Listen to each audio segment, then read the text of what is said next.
जो संदेश हमारे आदरणीय मीडिया द्वारा दिया गया है, इसका अनुपालन करेंगे।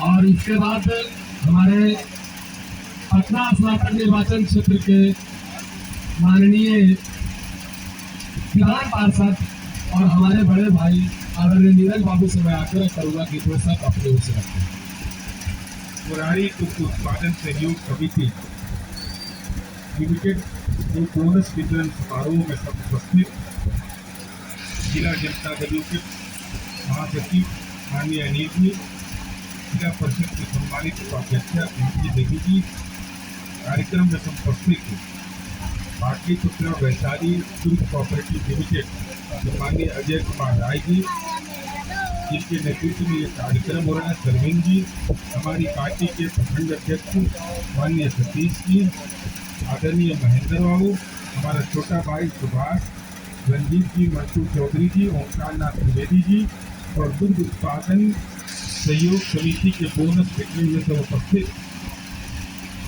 पशुपालकगण एवं मीडिया के साथियों, सर्वप्रथम हम अभिवादन करते हैं मुरारी दुग्ध उत्पादक सहयोग समिति लिमिटेड का कि आपने ये बोनस वितरण समारोह कार्यक्रम किया और उसमें मुझे भी आने का अवसर मिला।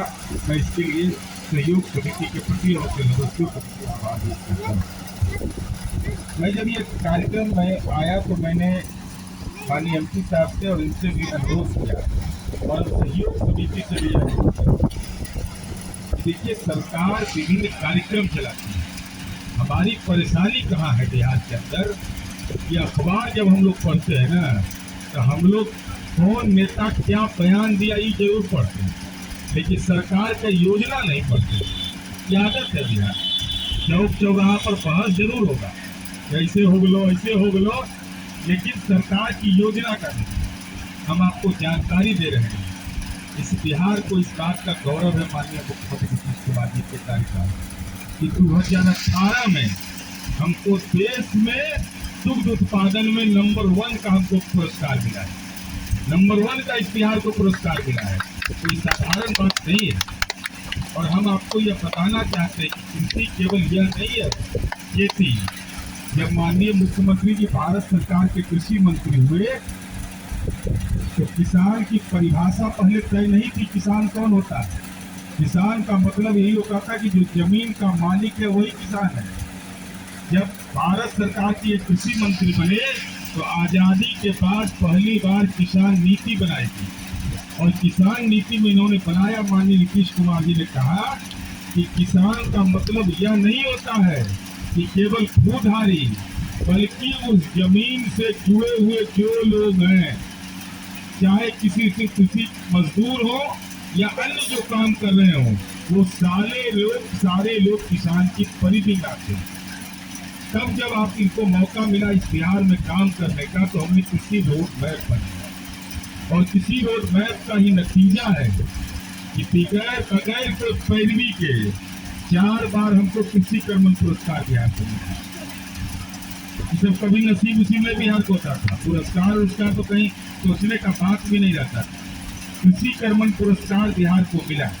हम इसकी चर्चा इसलिए कर रहे हैं कि हम अनुरोध करेंगे कि इतना पेज तो छपवाइए देते हैं, तब 5 पेज में और क्या बिगड़ जाएगा। योजना का नाम लिखिए, उसकी प्रक्रिया लिखिए। हमारे यहाँ गांव में गरीब लोग रहता है, उसको नहीं मालूम है फॉर्म कहाँ मिलेगा, कहाँ जाएगा, किससे मिलेगा। तो ये काम बहुत ही जरूरी है। लोगों को योजना का लाभ मिलना, उससे क्या होगा कि बिचौलिए की दुकानदारी बंद हो। आम आदमी अब सचेत, शिक्षा किस लिए होता है, लोग सचेत हो जाए, लोग अपना अधिकार समझे। जब अधिकार समझेगा तो विलम्ब हो सकता है, लेकिन वो अपने अधिकार के प्रति सजग रहेगा।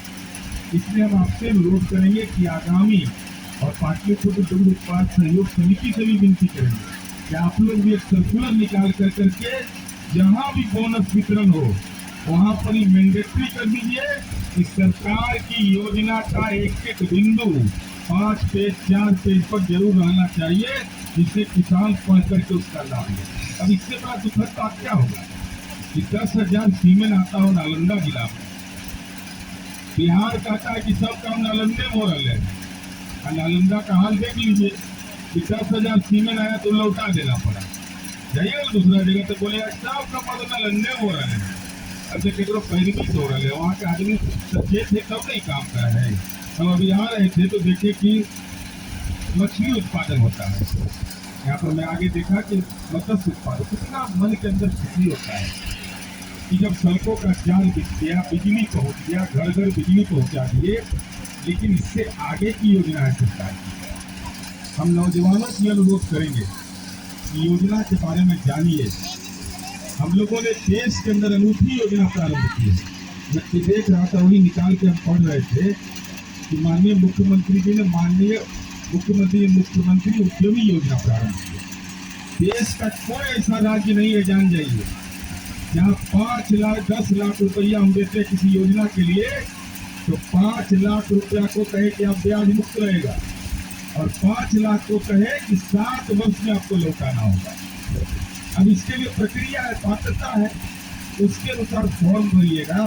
तो हम देख रहे थे कि इसमें मुर्गी उत्पादन का है, कृषि यंत्र का है, पशु आहार का उत्पादन का है, बहुत सारी योजनाएं। इन योजनाओं के बारे में नई पीढ़ी को बताना बहुत जरूरी है। अगर वो पूरा कोऑर्डिनेट कर करके करे काम, दुग्ध उत्पादन सहयोग समिति है, पैक्स है, जो भी कृषि उत्पाद की जो से जुड़े हुए संस्थाएं हैं, और नई पीढ़ी के नौजवानों को प्रेरित करना है, और किसी को छोड़ के ना है कि जो वोट दिया ओकरे देंगे, जो वोट नहीं दिया उसको नहीं देंगे, सब जानिए। इसमें सीधा पर योजना है, अनुसूचित जाति जनजाति को सबसे पहली प्राथमिकता हम लोगों ने दिया, जो समाज के सबसे गरीब तबके के लोग हैं। फिर अत्यंत पिछड़ा वर्ग के लिए अलग योजना बनाया, फिर बनाया पिछड़ा वर्ग के लिए, फिर सामान्य वर्ग के लिए बनाए, फिर महिला के लिए अलग बनाए, युवा के लिए अलग बनाए। अभी महिला युवा में सब जाति के लोग, ये योजना है कि हम आपसे अनुरोध करेंगे इस योजना का व्यापक लाभ लेना चाहिए, क्योंकि नई पीढ़ी के लोग जब आकर्षित होकर एक प्लांट अगर लगा दीजिएगा ना, तो गांव के अंदर में एक वातावरण बनेगा कि जब ये कर सकता है तो हम क्यों नहीं कर सकते। अब आपको हर फैक्ट्री कुछ लग नहीं रहा है, घर का 1 रुपया नहीं लग रहा है, सब सरकारें दे रही है, तब क्या परेशानी है भाई, क्यों नहीं लगाइएगा। इस देश में ऐसा योजना कहीं नहीं मिलेगा आपको, और उसकी पूरी प्रक्रिया की जानकारी कहिएगा तो हम भी दे देंगे, और नहीं तो लोग बता भी देंगे। और वो लॉटरी सिस्टम से होता है, तो चिंता भी नहीं कि नेताजी हमारा पहचाने में कल मिलेगा, नीतीश और पहचानवे नहीं करेगी हमारा मिट्टी की तो जरूरत नहीं है। क्योंकि है कि मान लीजिए इस साल हम 10,000 आदमी को देंगे, अगला साल 30,000 आदमी को देंगे, लेकिन किसी को छोड़ेंगे नहीं। जिन लोगों ने फॉर्म भरा है, एक आदमी को ये इस योजना का लाभ पहुंचाएगा। ये तो हम बोले कि कृषि उत्पाद के बारे में आप लोग को मालूम है, माननीय मुख्यमंत्री जी की चिंता यही रहती है कि जिस दिन हमारा कोऑपरेटिव डेवलप कर जाएगा, उस दिन तो बिहार विकास की नई पटकथा लिखेगा भाई, कहीं कोई चिंता करने की किसी की जरूरत पड़ेगी। शरद पवार को लोग किस लिए जानता है, उस इलाके के अंदर दुग्ध उत्पादन का इतना बड़ा प्रश्न उन्होंने बना दिया कि वहाँ का कोई आदमी नौकरी मांगने नहीं किसी नेता हो जाता है। इसलिए हम आपसे विनती करेंगे कि जो सहयोग समिति के द्वारा जो प्रारूप योजनाएं हैं, उन योजनाओं पर जो समाज के पढ़े लिखे लोग नहीं हैं, हम सहयोग समिति से अनुरोध करेंगे कि उन लोगों को बुला करके योजना का लाभ दिलाने में दुग्ध उत्पादन समिति को महत्वपूर्ण भूमिका अदा करना चाहिए।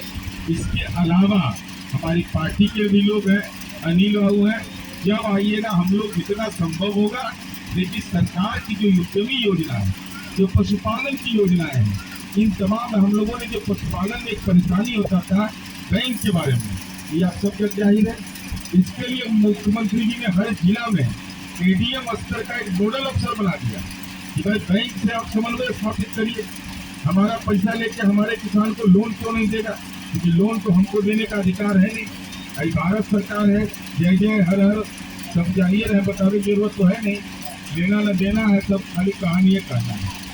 तो इस स्थिति में सरकार ने यह तय किया कि एक एडीसी को नोडल अफसर बनाए हैं कि बैंक अगर गड़बड़ करे तो बैंक से समन्वय स्थापित करिए कि भाई लोन के लिए इतना फॉर्म आया, आप लोन क्यों नहीं दे रहे हैं। तो ये हम लोग का एक प्रयास है, हम आपसे विनती करेंगे कि सरकार के इस महती प्रयास में अपनी सकारात्मक भूमिका अदा करिए, और कृषि के प्रक्षेत्र में ही बिहार के विकास की संभावना लिखी हुई है। सब काम अब कर दिए हम लोग, रोड, सड़क, बिजली, किसी को रात में हनुमान चालीसा बगला मुखी नहीं पढ़ना पड़ता है, सब निर्भीक होकर घूमता है बिहार भर में। तो कहीं कोई डर है नहीं, तो व्यवसाय करिए, खेती करिए। हम आपसे विनती करेंगे कि इसके आगे की जो योजना है, हम किसी उत्पाद को अपना बाजार में ले जाना चाहते हैं, उसमें हमको सहयोग कीजिए। धन्यवाद, आभार।